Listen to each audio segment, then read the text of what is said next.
Welcome back. Today I'm going to be checking out a Salmonella, someone who has been requested a few times here or there. This video, though, apparently I'm going to get absolutely everything ever explained to me or something like that, which I kind of need the help with, I'll be honest with you. I'm so smooth brain, I don't even know what's going on anymore, but it's okay. It's all right. We're going to learn together. If you are new here, please do consider subscribing. It'd really help me out. I'd very much appreciate it. Thank you. Are you ready? Let's go.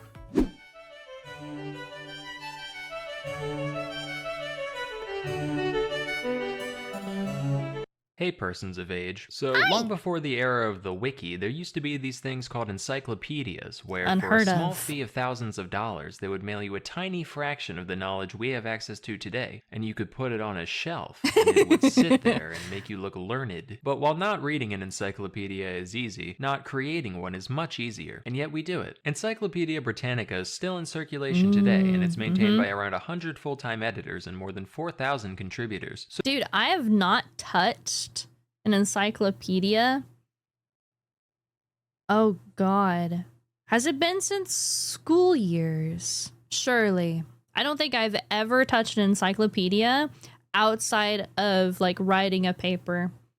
But I feel like I'm not a very like research heavy person. Like I don't think any topics that I'm really into I need like an encyclopedia for. Does that make sense? whose idea was this? Who was the first person to sit down and say, today I feel like writing down everything? To answer that, we must look nearly 2,000 years in the past, to the mid-70s AD. Pliny the Elder, author, philosopher, Hi, veteran, Pliny. imperial administrator, and one curious buckaroo. Early in his life, Pliny's father took him to Rome to study law. Then, as a young adult, he spent several years as a junior officer in the Roman military. His interest in literature made him a few high-ranking friends there, and when he came home, he took to writing. Unfortunately, a certain apocryphal fiddler was in charge at the time, who wasn't exactly kind to intellectuals. So Pliny kept it on the DL, mostly writing about things like grammar and rhetoric, which at the time few people found worth freaking out over. Fortunately, in June of 68, Nero finally took a hint and killed himself, and following the chaos of the Year of the Four Emperors, one Vespasian came out on top. Vespasian was a general and a friend of Pliny's, so when he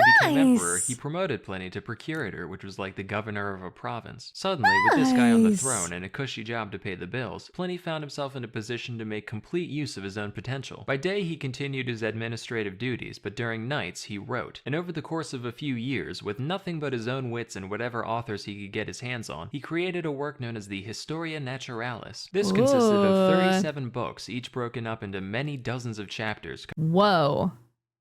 Okay. We're starting off strong. An account of the world and the elements. Oh. Okay. Countries, nations, seas, towns. Okay. Man, his birth, his organization, invention of the arts. Oh my God. Fishes! Birds, insects. That's me. That's me. Hey, Ma, look, that's me. That's me right there. You look at that. Hey, would you just take a look at that? The various kinds of insects. That's me. You look that up? That's me. That's where I am. That's cool. Okay. Covering just about every topic there is. While it wasn't quite an encyclopedia in the modern sense, it's still the earliest surviving attempt at an all-encompassing scholarly work, and it is a trip. I've been reading it. It is fascinating, not only as a reflection of what people did and did not know in the Roman Empire, but also as a reflection of Pliny himself, who is a character and who made zero attempt to hide it. So today I come to you with a brief summary of the first part of a brief summary of all human knowledge according to one dude circa 77 AD. Now the original thing makes for a fairly long read. Even removing most of the more uninteresting details, I've only managed to fit the first 2 books into today's video. As for the other 35, we'll see. I'm gonna let Pliny do the narration himself using my voice. He gets a lot of things shockingly right and a lot shockingly wrong. Rather than constantly chiming in with fact checks, I'm just gonna throw chess.com analysis icons in the corner for— Oh, okay. So this is like kind of color coded a little bit. All right. Brilliant, great move, best move, excellent, good, book. Inaccuracy, mistake, miss, blunder. Okay, all right. every claim he makes. I'll also provide relevant snippets of the actual text I'm paraphrasing just for reference. If you're one of the people who likes to pause the video just to see the funny ha-has I snuck into the freeze frame, rest assured there will be none today. You can just let it play. One last warning, while there is a loose overall structure to this thing, it also seems like Pliny just kind of wrote whatever was in his head for a given chapter. He has a habit of jumping back and forth between completely disparate topics and going on weird personal tangents in between. I am presenting this thing in the exact order it's written, so if it at any point seems utterly scatterbrained, it's his fault, not mine. Anyway, take it away. No, I do that. Yo.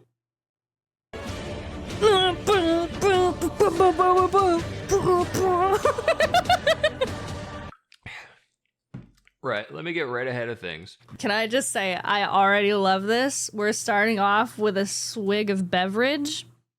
I'm gonna take a little sip of my gamer sups in your honor, my good sir. Stay classy. Sorry to interrupt, please continue. These books are strictly about this world and the things we can see around it. If you're one of those madmen who think there are other worlds beyond this one, give it a rest, alright? That's psychotic. You can't know these things, and you can't grasp infinity. Stop trying, you'll hurt yourself. So the heavens are a perfect sphere, and they spin around us perfectly. It takes 24 hours for them to do one spin, which is actually really fast because the universe is huge. In fact, massive objects all whooshing around us this fast should be incredibly loud at all times. Why isn't this the case? The whole shebang is composed of 4 elements, right, which sort themselves by weight. Earth is heaviest, so it falls to the middle of everything, into a sphere, and it stays still. It's the only still thing. On top of that is water, then air, and fire's the lightest, which is why the sun and stars are made of it. The sun kicks ass, easily the best of the 7 things up there. Basically a god. Not literally. Don't try to answer questions about God's nature, by the way. You'll just confuse yourself. There's at most one God, and he's everything, and he doesn't do weird human shit like getting jealous or banging other gods. I swear, Whoa. Whoa. Okay, so we're just gonna not include Zeus, okay? Fuck Zeus in particular. People just make up new gods every time they want something specific. Let me tell you, there was a temple on Palatine Hill dedicated, through my tax dollars by the way, to fever, like the illness.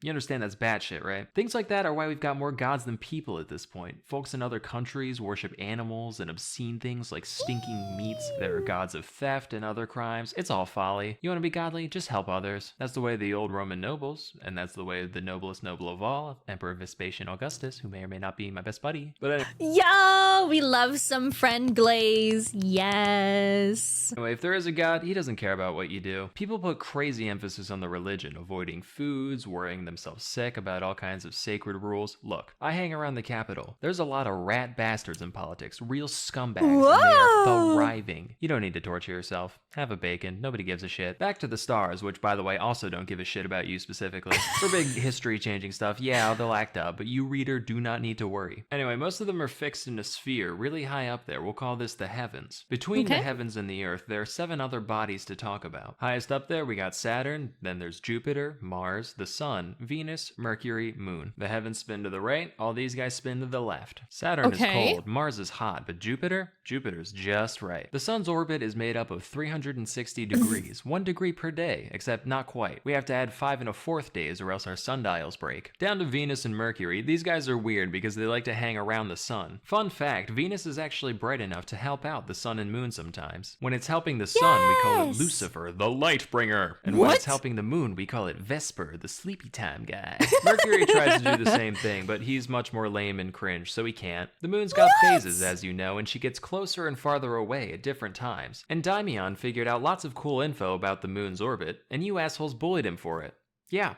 This man unraveled the secrets of the universe, and in return, everyone goes, ho ho ho, he's in love with the moon. That's because What? That's not very nice. You know, I personally would never do that. Humans are sick in the head. They'd rather read stories about bloodshed and massacres like that matters more than the fabric of reality. Get a clue. Anyway, the moon has phases because of the way it borrows light from the sun, which might be what these other guys do too, we don't know yet. All those spots on it are actually puddles because it likes to draw up moisture from the earth, which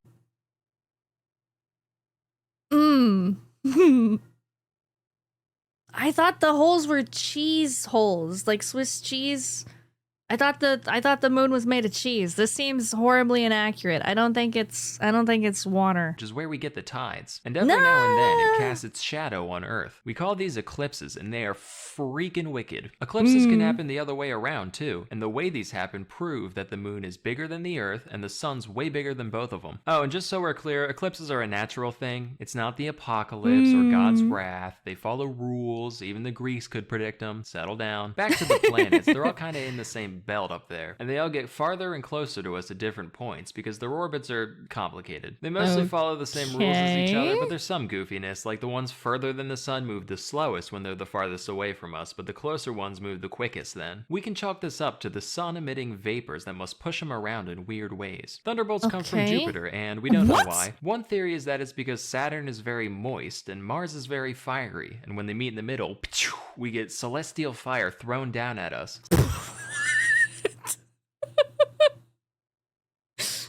Okay. Also, is this a nipple? What is this? Is this just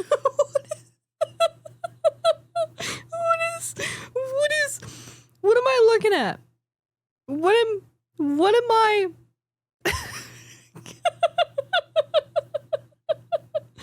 I know it's the red spot, but why is there a little thingy on it? Why is there a little thingy? Same reason a wet log crackles and throws off embers in a fire. There is a type of star that moves around and vanishes. We call these comets, and they come in all kinds of flavors.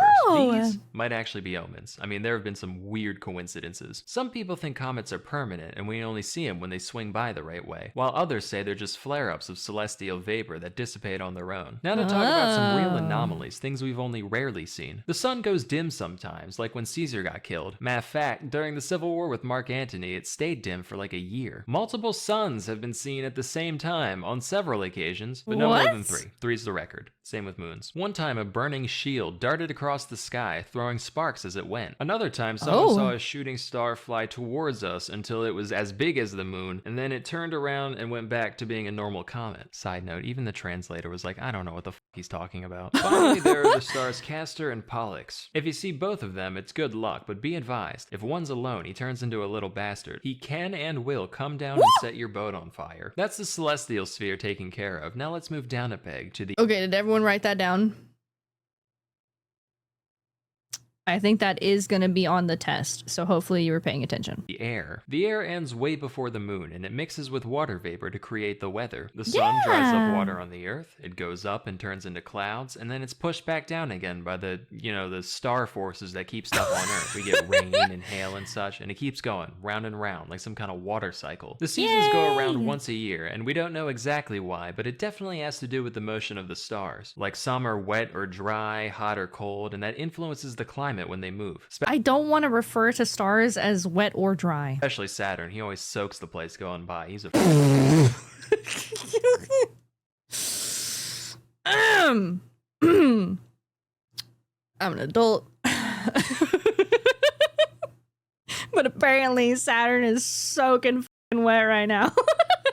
Freak, like actually. Oh, I almost forgot the dog star. This guy's nuts. It kindles the sun's vapors, and when it rises, the ocean gets upset, wine ferments, and stagnant waters are set in motion. And there's a creature called the oryx in Egypt, and when the dog star goes up, they look at it and they sneeze out of worship. It also makes dogs go rabid, hence the name. But the stars and the seasons they create have profound effects on nature, and it's not just the weather changes that do it. Some flora and fauna have weird links to the heavens. Pelagium blooms right on the winter solstice, even when hung up to dry in the house. And heliotrope follows the sun, even when it's cloudy. The moon makes oysters bigger and ants lazier, and diseases in the eyes of livestock will grow and diminish based on its phase. That's just a few examples. Hey, let's talk about the winds. The ancient Greeks have published a lot of great observations about the winds. Those were warish, disconnected times, which makes their work all the more impressive. Nowadays, in this great peace, every shore of this sea welcomes Romans. And what are we doing? When's the last time we sent anybody out to investigate this world with inquiry in their heart? Plenty of expeditions, sure, but that's just because you got some shit to sell. Rather than pursue science that could benefit all of mankind, you're hawking olives in Byzantium just to watch your abacus go up. Whoa! But anyway, how many winds are there? The ancients recognized 4, but that's clearly not enough. The next generation population overcorrected, brought it up to 12, and shit got messy and elegant. So today, us modern folk take the middle of the road with a nice even 8 total, 2 for each quarter of the heavens, and they've got a bunch of fun names. And yeah, if we wanted to add in the old reject winds, we could. And there's even a couple extra secret winds only recognized by a select few. Plus, there's certain winds that only blow in certain regions of the world, but you know, broad strokes, it'll do you fine. These winds each blow at their various allotted times of the year, and the winter ones make for particularly rough seas. In former times, pirates were compelled, by the fear of death, to rush into death and to brave the winter ocean. Now we are driven to it by avarice. Direction isn't the only difference between the winds, though. They can all be characterized by their temperature, their moisture, and the kind of weather they tend to bring. Volturnus is dry, Septentria brings snow and hail, Look how Auster is cute. sultry, Aquilo is the most healthy, real motley crew,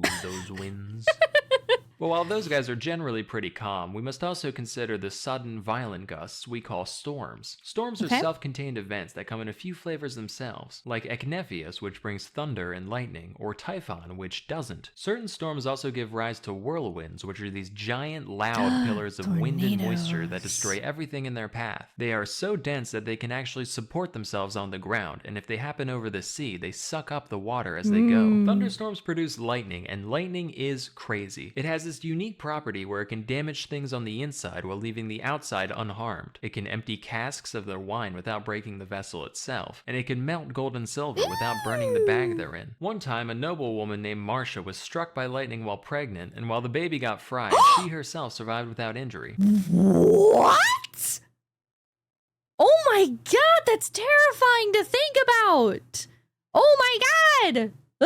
Many people believe that when lightning strikes a man, it can be used to predict his future, with terms and conditions, of course. Some historians also state that man is capable of invoking lightning. The author El Piso said that the ancient king Numa did it all the time. Then his successor, Tullus Hostilius, tried to imitate him, but he didn't do the ceremonies right, so he just got electrocuted. Is any of this true? Maybe. At the very least, I buy the fortune-telling thing. Now, we all know that we see lightning before we hear thunder. That's nothing special. It's just because light has a greater velocity than sound. It's the same event, thunder's just the sound that lightning makes. Fun fact, man is the only animal that isn't always killed by lightning. Any other creature, instant death every time, but we're special. Lightning can strike just about anything, except for laurels, seals, and eagles. They're all safe. It also never descends more than 5 feet into the ground, so if you're someone who's scared of lightning, your best bets are deep caves or a tent made out of seal skin. Besides all this normal weather, we do have records of some real weird stuff falling from the sky. It has rained milk and blood on many occasions. One time it rained flesh, and the fallen meat that wasn't eaten by birds just didn't rot. You know, your casual immortal meat storm. One time it rained wool, another time there was a shower of baked tiles. What a country. Stones have been known to fall from the sky now and then. The Greeks like to brag about how the philosopher Anaxagoras correctly predicted such an event, but I find that dubious. We know a stone fell, it was like a wagon load big, but I think Anaxagoras just got lucky. I mean, the guy said it would fall out of the sun. What are you on about? The sun can't do a rock. It doesn't have rocks. Finally, rainbows are nothing special. You get them all the time. They don't predict the weather or anything else. They're just something that happens. Rays of sunlight hit a hollow cloud and they get refracted. And the colors are due to a mixture of clouds, air, and fire. Let's come down from the air onto the earth. Good old Mother Earth. The other 3 elements are bastards. You never know when they're gonna turn on you. Fire burns us, water pelts us as hail and floods our villages, air rages in squalls, but Earth, she's just hanging out. And what a bounty she has for us, giving us crops, flowers, medicinal plants. In her compassion, she even gave us poison, so when life sucks, we can kill ourselves quickly. What does man do? Naturally, we take advantage of her kindness. We torture her for all the iron, timber, and stone she can bear, and then we use that iron to tear out her entrails in search of gems to put on our fingers. Do you know how many hands have to be worked to the bone just to decorate one joint of another? Honestly, if hell existed, all this greedy digging would get us there. But, of course, whatever we take from her, we all pay back in blood and bones eventually. That's right. That's right. Think of that next time you go to dig something in your backyard. One day you're gonna end up in the dirt. I don't know, man. World keeps turning. Mm-hmm. Just wish y'all weren't such ingrates about it. Anyway, as we said, the Earth is a perfect sphere, except for, mountains and valleys, but close enough. There's a question we get all the time when people first learn about this, particularly from the commoners. They'll go, right, if Earth's a ball, why don't people on the other side fall off? To that I say, why doesn't the whole thing fall down? Where would it go if it did? Up into the other sky? That doesn't make sense. No, the Earth is right where it belongs. Then they'll say, all right, fine, but why is the ocean flat then? Guess what? It's not. Here, take a glass of water, fill it to the brim, then drop a little something in there. See that slight subtle curve? That's the ocean. You can see it when a ship goes out to sea. The bottom bit will disappear over the horizon before the mast does, and so it goes all the way around. One time some Indians got blown off course by a storm and ended up in Germany. Side note, this was not the first nor the last time the translator started his annotation with this exact 11-syllable sigh of frustration. The ocean they must have crossed had to be massive, like half the globe. Real quick, let's think about how much of the world is even inhabitable. We got one hemisphere over here, which is divided into 5 zones, right? On the top and bottom, miserable, nothing but cold and darkness. In the middle, sun's too close, burns everything, miserable. So already we only got a fifth of the place to ourselves. Then take into account all the seas and mountains and wilderness and other crap in the way, there's barely anything left. And this is what every war in history has been over, this tiny portion of what amounts to a speck in the universe. Even if you conquered the world, you'd have barely started. And how much of it can you bring with you to the grave, huh? So the Earth is in the middle of the universe, and we know this because of the equinoxes. Day and night, perfectly balanced on these 2 dates. We're right in the middle. It just makes sense. There's plenty of other proof that we live on a globe. Certain stars can only be seen from different parts of the world, and that's because the Earth's in the way. Just ask a sailor, they'll see new stars squink their way out of the horizon as they go. Also, eclipses show that the time of day depends on your east-west position. A few years back, the same eclipse of the sun, same exact event, was seen at 8 in Campania, but at noon in Armenia. Try explaining that one, planists. Here's another. One time, a courier named Philonides ran from Sicyon to Elis, which is a distance of 1,200 stadia. The way there took him 9 hours, but then the return trip took him 15. And it's not because he was tired or took a break somewhere. Brother, he ran against the sun.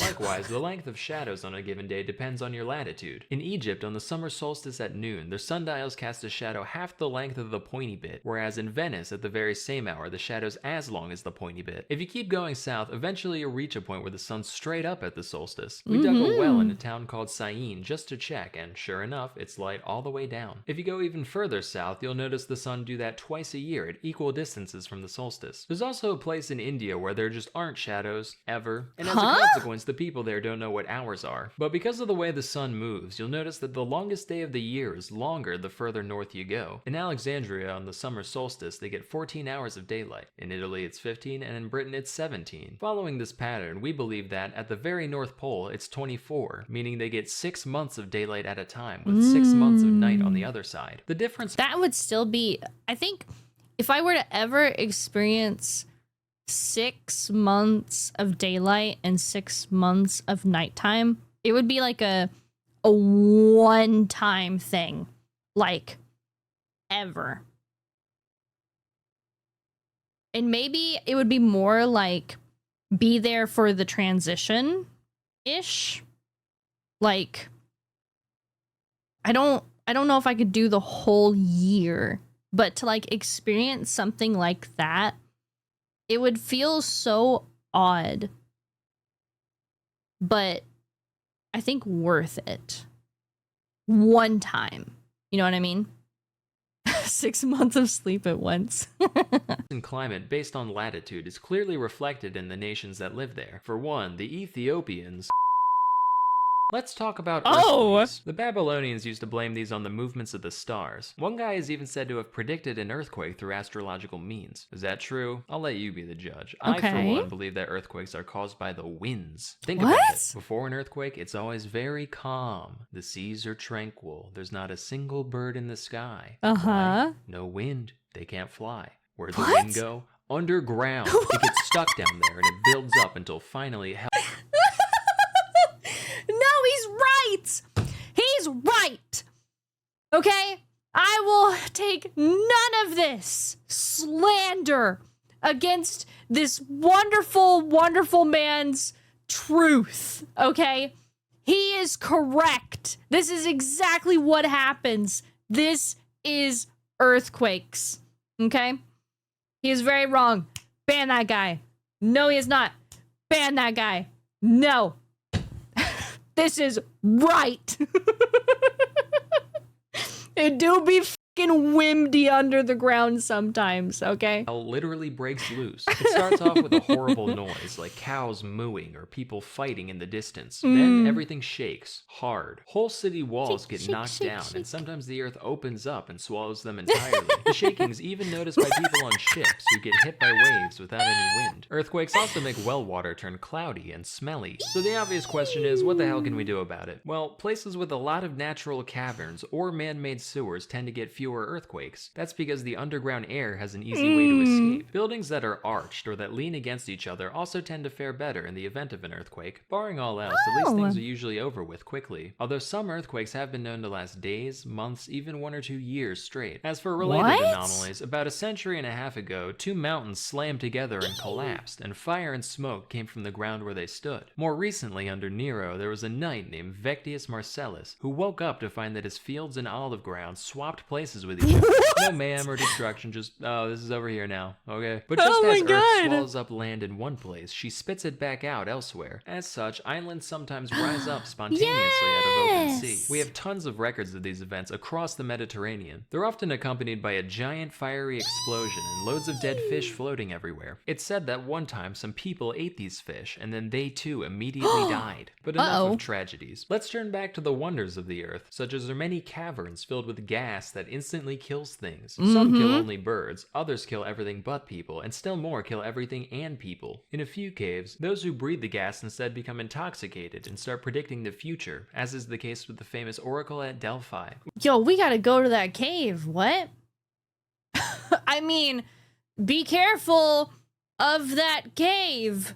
You wouldn't want to accidentally inhale and trip balls. Don't go there. We can ascribe these effects to the divine power of nature. I mean, what else could it be? How the hell do you explain that rationally? But while most islands are attached to the earth at the bottom, there are a few that float. The Calamine Islands are not only moved by the wind, but the people on them can actually push them around with long poles to go wherever they want. There's another group of floating islands known as the Dancers, so called because they move to the beat of drums played on their surface. I've got a few more miscellaneous wonders here. Let me just rattle them off. In Harpassa, there's a giant rock that can be moved by one finger, but not by the force of the whole body. In Paracini, there's a type of dirt that heals all wounds. In Troas, there's a stone that makes dead bodies dissolve. Near the Indus River, there's 2 mountains, one of which attracts iron and the other repels it. So if you had iron nails in your shoes, you couldn't step on the one or off the other. In Argyripa, the grania plant doesn't grow, and in Crustuminium, the hay springs up already rotten. Let's turn now to the tides. We know these are caused by the moon, and to a lesser degree the sun. Moon overhead, they go up, moon on the other side, they go down. A large open ocean is needed to manifest this power of the planet, which is why neither lakes nor rivers have tides. In Britain, the tide rises 120 feet. The tides do a full cycle twice a day, except in Euboea, where they do it 7 times. Aristotle said that animals only die when the tide is ebbing, but really that's only true of people. Watch. Seawater is salty, and that's because the sun evaporates all the mild, sweet water while leaving all the gross crap that ends up in the ocean behind. A number of estimates have been made for the depth of the ocean, ranging from 15 stadia to who the hell knows. Seawater is also heavier than fresh water, which is why things float better on it. As with everything in nature, bodies of water have no shortage of weird stuff they get down to. Some rivers actually run underground before bursting out again elsewhere. We know they're the same river because if you chuck stuff in one, it comes out the other side. There's a lake in Judea where nothing sinks at all. In Dodona, there's a spring called the Fountain of Jupiter, and though the water there is cold as ice, it'll relight extinguished torches held near its surface. The river Melos turns sheep black when they drink from it, while the Cephasus makes them turn white. The Peneus turns them black again, and then the Xanthus makes them red. The river Astaces makes the horses there produce black milk, which the people use for food. There's a spring in the island of Andros that tastes like wine. You're telling me we got wine rivers? Why have I not heard about this? I'm booking my next vacation effective immediately, and I know that this is 100% accurate and not false in the slightest. Okay. Tastes like wine. The river Lyncestis tastes sour but gets you drunk like wine. And in Ooh. Arcadia, there's a river called the Styx that kills you instantly. In Labrosis, there are 3 springs, all of which also kill you instantly, but in a much less painful fashion than the Styx. That's enough of those. From here we turn at last to the 4th element, fire. In Samosata, along the Euphrates, there's a big pool of this flammable mud they call maltha. It sticks to everything it touches, and if you set it on fire, even water won't extinguish it. Romans invaded these lands long ago, and the people there poured the stuff on our soldiers, cooked them in their armor like a crab. There are certain places in the world where fire's always burning. The summits of many mountains are home to such flames, as are the occasional crater and field. And of course, the sun and stars are no exception. What a weird thing these are. Like, fire needs fuel to spread and sustain itself. So what is it that can feed these flames without destroying itself in the process? There's a thinker for ye. But besides these guys, where else does fire come from? You got fires lit by men, for one. Certain stones have fire in them innately. There's the fire you get from rubbing sticks together, and there's the fire in clouds that causes lightning. You can also use concave mirrors to focus sunlight into fire. Highly potent, do be careful. Sudden fires also manifest occasionally in the human body. One time, the 6th king of Rome, Servius Tullius, was a child. He was just sleeping there when suddenly flames shot out of his freaking head. My God. I got more fun facts like this to drop later, but it's about time we wrap this book up. And what better way than by sizing up the entire globe? So I ran some numbers, added some distances, checked some other people's answers. I've got some estimates here on the width of the inhabited world, from the mouth of the Ganges in India to the port city of Gades in the west. These all fall around 9,000 miles, give or take 1,000. But like I said before, the uninhabited Earth extends far beyond that. Eratosthenes was a really bright dude, and he put the circumference at 31,500 miles. What a big, wild world it is. Just how wild? You'll have to tune in next time for books 3 through 6, all of which are titled An Account of Countries, Nations, Seas, Towns, Havens, Mountains, Rivers, Distances, and Peoples who now exist or formerly existed. But for now, I'm Pliny the Elder, et gratias ago tibi, qui aspectandi. Yay! Pope sitting at home fuming at my pronunciation right there. Yay! That was incredible! Man, I have so much accurate knowledge in my brain now. I'm so glad that I have gotten such a great and accurate and totally true and real history lesson. All of that was just bang on, you know? You don't remember anything apart from the wine river, I bet.